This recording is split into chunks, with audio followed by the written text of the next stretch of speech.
ಇನ್ನು ವಿಜೇಂದ್ರ ಹಿಂದೆ ಮಾಜಿಗಳ ಪಟಾಲಮಿದೆ. ಹಂದಿಗಳಿಗೆಲ್ಲ ಉತ್ತರ ಕೊಡೋದಕ್ಕಾಗಲ್ಲ. ರೇಣುಕಾಚಾರ್ಯ ವಿರುದ್ಧವಾಗಿ ಯತ್ನಾಳ್ ಕಿಡಿಕಾರಿದ್ದಾರೆ. ಟಿವಿ9ಗೆ ಯತ್ನಾಳ್ ಎಕ್ಸ್ಕ್ಲೂಸಿವ್ ಹೇಳಿಕೆ ಇದು. ಯಡಿಯೂರಪ್ಪ ಲಿಂಗಾಯತ ಅಂತ ಹೇಳಿ ಲೀಡರ್ ಆಗಿದ್ದು ಬೂಕನಕೆರೆಗೆ ಹೋಗಿ ತೆಗೆದು ನೋಡಿ ಗೊತ್ತಾಗುತ್ತೆ. ಇದು ಬೂಕನಕೆರೆಯಿಂದ ಪ್ರಾರಂಭ ಆಗಬೇಕು ಅಂತ ಯತ್ನಾಳ್ ಹೇಳಿದ್ದಾರೆ. ಯಡಿಯೂರಪ್ಪನವರು ಲಿಂಗಾಯತರೇ ಅಲ್ಲ ಅನ್ನುವಂತ ಯತ್ನಾಳ್ ಕೊಟ್ಟಿರುವಂತ ಈ ಹಿಂದಿನ ಹೇಳಿಕೆಗೆ ವಿರೋಧ ವ್ಯಕ್ತವಾಗಿತ್ತು. ರೇಣುಕಾಚಾರ್ಯ ಕಿಡಿಕಾರಿದ್ರು. ಇದೀಗ ಮತ್ತೆ ಯತ್ನಾಳ್ ಅದಕ್ಕೆ ಕೌಂಟರ್ ಕೊಟ್ಟಿದ್ದಾರೆ.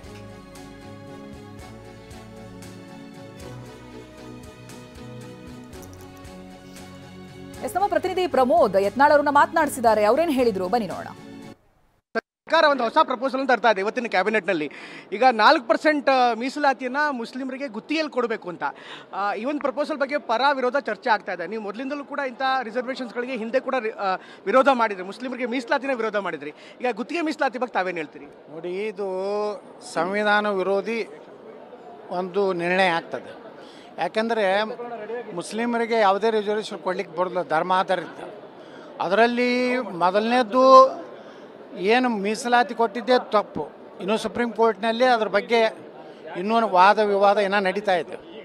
ಮತ್ತು ಹಂತದಲ್ಲಿ ಮತ್ತೆ ಅವರಿಗಾಗಿ ಪ್ರತ್ಯೇಕವಾಗಿ ಗುತ್ತಿಗೆ ದಲ್ಲಿಯೂ ಸಹಿತ ಇವತ್ತು 4% ಏನು ಇವತ್ತು ರಿಸರ್ವೇಷನ್ ಮಾಡುವಂಥ ರಾಜ್ಯ ಸರ್ಕಾರ ಇದು ಒಂದು ರೀತಿ ಸಂವಿಧಾನ ವಿರೋಧಿಯಾದಂಥ ನಿರ್ಣಯ ತಗೋತಾ ಇದ್ದಾರೆ.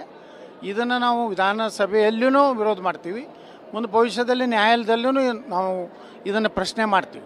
ಇದನ್ನು ಅಂದರೆ ಮುಸ್ಲಿಮರಿಗೆ ಗುತ್ತಿಗೆ ಮೀಸಲಾತಿನ ಕಾನೂನಾತ್ಮಕವಾಗಿ ಹೇಗೆ ಹೋರಾಟ ಮಾಡ್ತೀರಿ ಸರ್? ಯಾವುದೇ ಪರಿಸ್ಥಿತಿಯಲ್ಲಿ ಒಪ್ಪುವುದಿಲ್ಲ. ಇದು ನ್ಯಾಯಾಂಗ ಹೋರಾಟನೂ ನಾವು ಮಾಡ್ತೀವಿ. ಈಗಾಗಲೇ ಸುಪ್ರೀಂ ಕೋರ್ಟ್ನಲ್ಲಿ ಮುಸ್ಲಿಮರಿಗೆ ಏನು ಮೀಸಲಾತಿನ ರದ್ದು ಮಾಡಿಬಿಟ್ಟಿತ್ತು ಇಂದಿನ BJP ಸರ್ಕಾರ, ಅದಕ್ಕೆ ಹಿನ್ನಡೆ ಆಗಿದೆ. ಅದೇ ಒಂದು ಮಾನದಂಡ ಅಂತ ಮುಖ್ಯಮಂತ್ರಿ ಕೂಡ ಹೇಳಿದರು. ಸುಪ್ರೀಂ ಕೋರ್ಟ್ನಲ್ಲಿ ಏನಾಯಿತು, ಅದರ ಆಧಾರ ಇಲ್ವಾ ಅಂತ ಕೇಳ್ತಾ ಇದ್ದಾರೆ. ಅಂದರೆ ಮೀಸಲಾತಿ ಸರಿ ಅನ್ನುವಂಥ ರೀತಿಯಲ್ಲಿ ಮಾತಾಡ್ತಿದ್ದಾರೆ. ಯಾವ ಆಂಧ್ರದಲ್ಲಿ ಏನು ಕೊಟ್ಟಂಥ ಮೀಸಲಾತಿ ಬಗ್ಗೆ ಧರ್ಮ ಆಧಾರಿತ ಕೊಡಬಾರ್ದು ಅಂತೇಳಿ ಆಂಧ್ರ ಹೈಕೋರ್ಟ್ ಈಗಾಗಲೇ ವರ್ಡಿಕ್ಟ್ ಕೊಟ್ಟಿದೆ. ಅದನ್ನೇ ಇವತ್ತು ಚಾಲೆಂಜ್ ಎಲ್ಲಾಗಿದೆ ಅಂದರೆ ಸುಪ್ರೀಂ ಕೋರ್ಟ್ನಲ್ಲಿ. ಅದರ ಬಗ್ಗೆನೂ ಸುಪ್ರೀಂ ಕೋರ್ಟ್ನಲ್ಲಿ ಅಬ್ಸರ್ವೇಷನ್ ಮಾಡಿದ್ದಾರೆ ನ್ಯಾಯಮೂರ್ತಿಗಳು. ಅಂದರೆ ಇದು ಒಂದು ಕಡೆ ಈ ರಿಸರ್ವೇಷನ್ ಮುಸ್ಲಿಂ ರಿಸರ್ವೇಷನ್ ತೆಗೆದು ಹಾಕುವಂಥದ್ದು 100ಕ್ಕೆ 100 ನ್ಯಾಯಾಲಯ ಸುಪ್ರೀಂ ಕೋರ್ಟ್ ತೀರ್ಪು ಕೊಡ್ತದೆ ಅಂತ ನಾವು ವಿಶ್ವಾಸದಲ್ಲಿದ್ದೀವಿ. ನಿನ್ನೆ ನೀವು ಆಡಿದಂಥ ಮಾತಿಗೆ ಅಂದರೆ ಲಿಂಗಾಯತರಲ್ಲ ಯಡಿಯೂರಪ್ಪನವರು ಅಂತ ಮಾತಿಗೆ ಇವತ್ತು ವಿಜಯೇಂದ್ರ ಅವರು ಕೂಡ ಪ್ರತಿಕ್ರಿಯೆ ಕೊಟ್ಟಿದ್ದಾರೆ. ಕೆಲವರು ಜಾತಿ ರಾಜಕಾರಣ ಮಾಡ್ತಿದ್ದಾರೆ. ಜಾತಿ ರಾಜಕಾರಣ ಮಾಡಿದವರೆಲ್ಲ ಮಾಜಿ ಶಾಸಕರು, ಮಾಜಿ ಸಚಿವರಾಗಿಯೇ ಉಳಿದಿದ್ದಾರೆ. ಯಡಿಯೂರಪ್ಪನವ್ರ ಹೆಸರು ಹೇಳಿದ್ರೆ ಲೀಡರ್ ಆಗ್ಬೋದು ಅನ್ನುವಂಥ ಭ್ರಮೆ ಕೆಲವರಲ್ಲಿದೆ. ಹೀಗಾಗಿ ಆ ಭ್ರಮೆಲಿ ಇರಲಿ ಅಷ್ಟೇ, ಒಳ್ಳೆಯದು ಅಂತ ಹೇಳಿದ್ದಾರೆ. ತಾವು ಯಾವ ರೀತಿ ಪ್ರತಿಕ್ರಿಯೆ? ನಾವೇನು ಮಾಜಿ ಆಗಿಲ್ಲ, ಮಾಜಿ ಆದವ್ರಿಗೆ ಹೇಳಿರ್ಬೇಕು. ಅವ್ರ ಪಟಾಲಮ್ಮ ಐತಲ್ಲ, ಅಲ್ಲಿ ಮಾಜಿಗಳು ಭಾಳ ಆಗ್ಯಾರ. ಮಾಜಿಗಳ ಸಂಖ್ಯೆ ವ್ಯಾಪಕವಾಗಿ ವಿಜೇಂದ್ರ ಹಿಂದೆ ಓಡಾಡ್ತಾ ಇದೆ. ನಾವೆಲ್ಲ ಹಾಲಿ ಶಾಸಕರಿದ್ದೀವಿ ಸರ್. ನಿಮ್ಮ ಮಾತಿ ಯಡಿಯೂರಪ್ಪನು ಲಿಂಗಾಯತರು ಒಂದು ಜಾತಿದಿಂದೇ ಲೀಡರ್ ಆಗ ಅದು ಹೇಳ್ಕೊಂಡು ಲಿಂಗಾಯತರು ನಾನು ಲಿಂಗಾಯತರವನು, ನಾನು ವೀರಶೈವ ಅಂತೇಳಿ ಮಾಡೇ ಲೀಡರ್ ಆಗಿದ್ದು. ಕೊಟ್ಟಿರೋಂಥ ಸ್ಟೇಟ್ಮೆಂಟ್ ನಿಜವಾಗ್ಲೂ ಅರ್ಥದಲ್ಲಿ ಹೇಳಿದ್ರು ಅಥವಾ ಕೇವಲ ರಾಜಕೀಯ ಸ್ಟೇಟ್ಮೆಂಟ್ ಲಿಂಗಾಯತರಲ್ಲ ಯಡಿಯೂರಪ್ಪ ಅನ್ನುವಂಥದ್ದು? ಅದು ಹೋಗಿ ಅವ್ರ ಲಿಂಕ್ ಸರ್ಟಿಫಿಕೇಟ್ ಅಲ್ಲಿ ಬೂಕನಕೆರೆಯಾಗ ತೆಗೆದು ನೋಡ್ರಿ ಏನೈತಿ. ಇದು ಬೂಕನಕೆರೆಯಿಂದ ಪ್ರಾರಂಭ ಆಗ್ಬೇಕು. ಅವ್ರು ವೀರಶೈವ ಲಿಂಗಾಯತರು ಹೌದು ಅಲ್ಲ ಅನ್ನೋದು. ಸರ್, ಕೊನೆಯದಾಗಿ ಈಗ ರೇಣುಕಾಚಾರ್ಯ ಮಾಜಿ ಶಾಸಕರು, ಮಾಜಿ ಸಚಿವರಾದಂಥ ರೇಣುಕಾಚಾರ್ಯ ಕೂಡ ಮಾತನಾಡಿದ್ದಾರೆ.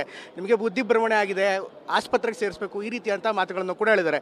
ಜೊತೆಗೆ ಎಚ್ಚರಿಕೆಯನ್ನು ಕೊಟ್ಟಿದ್ದಾರೆ. ವಾರ್ನಿಂಗ್ ಕೊಡ್ತಾ ಇದ್ದೀವಿ, ನಾವು ಯಾವುದೇ ಕಾರಣಕ್ಕೂ ಕೂಡ ಹಿಂದೆ ಮಾತಾಡಿದ್ರೆ ಯಡಿಯೂರಪ್ಪನವ್ರ ಬಗ್ಗೆ ಮಾತಾಡಿದ್ರೆ ನಾವು ಸಹಿಸಲ್ಲ, ನಾವು ಉತ್ತರ ಕೊಡಬೇಕಾಗತ್ತೆ, ಸಮಾಜ ಉತ್ತರ ಕೊಡುತ್ತೆ ಅಂತ ಹೇಳಿಬಿಟ್ಟಿವಲ್ಲ. ಹಂದಿಗಳಿಗೆಲ್ಲ ಉತ್ತರ ಕೊಡಲಾಗುವುದಿಲ್ಲ. ಇದಿಷ್ಟು ಯತ್ನಾಳ್ ಅವರು ಹೇಳ್ತಾ ಇರುವಂತಹ ಮಾತು. ಕ್ಯಾಮರಾಮನ್ ಮಂಜುನಾಥ್ ಜೊತೆ ಪ್ರಮೋದ್, ಟಿವಿ9 ಬೆಂಗಳೂರು.